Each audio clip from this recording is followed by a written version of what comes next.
The Senate banning the use of TikTok on government phones as concerns grow that the app is being used by the Chinese Communist Party to spy on U.S. officials. Joining us now to discuss is author of The Coming Collapse of China, Gordon Chang. Gordon, great to see you. What do you make of the new legislation to ban TikTok, and how serious of a threat is this? And also just wanted to get your take, because I've been reading a lot about TikTok, and my understanding is that in China, they serve up completely different content to children than they do to kids here in the U.S.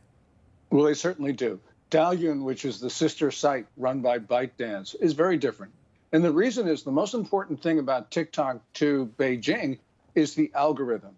That is going to influence Americans, and it influences Americans in ways that Beijing wants. So for this year, you just talked about the Ukraine war. Beijing used TikTok to send Russian disinformation about the conflict to Americans. And remember, in the last days of the Trump administration, when he tried to arrange a sale of TikTok to an American company, the deal cratered over the algorithm, not the price, not anything else, over the algorithm. And that shows you how important it is to the Chinese. And yes, it's good the Senate passed that bill about the use of TikTok on federal government devices, but it's hardly enough, and it's way too late. Gordon, should parents be concerned about their children using TikTok on their phones? Absolutely. And there's two reasons. First of all, China is taking all that data about their children and shipping it to Beijing, where they can use it for blackmail, intimidation, and all the rest of it. We know that TikTok has violated American law on the use of data of minors. And of course, it's going to be the way they influence their children. Glorifying drug use, for instance. You know, Beijing's plan is to flood the United States with fentanyl, as you were just talking about with regard to the southern border. Well, they use TikTok to say how great it is to use drugs.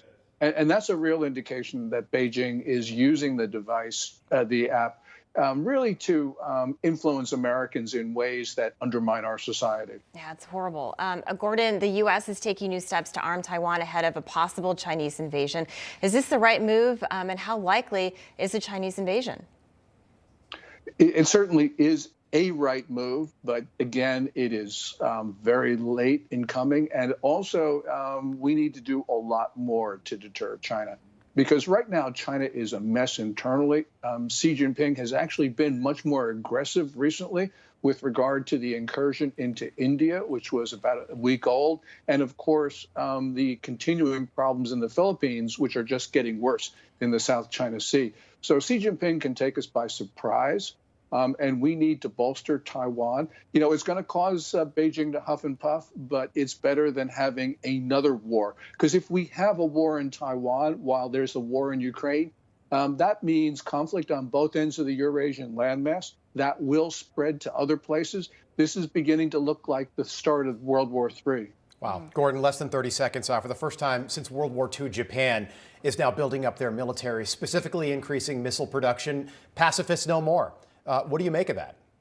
That's really good. China provoked this. You know, Beijing has complained, lodged a diplomatic protest, but they only have themselves to blame because Japan didn't want to go in this direction. Okay. Gordon Chang, great having you on. Good to see you again. Thank you. Thank you.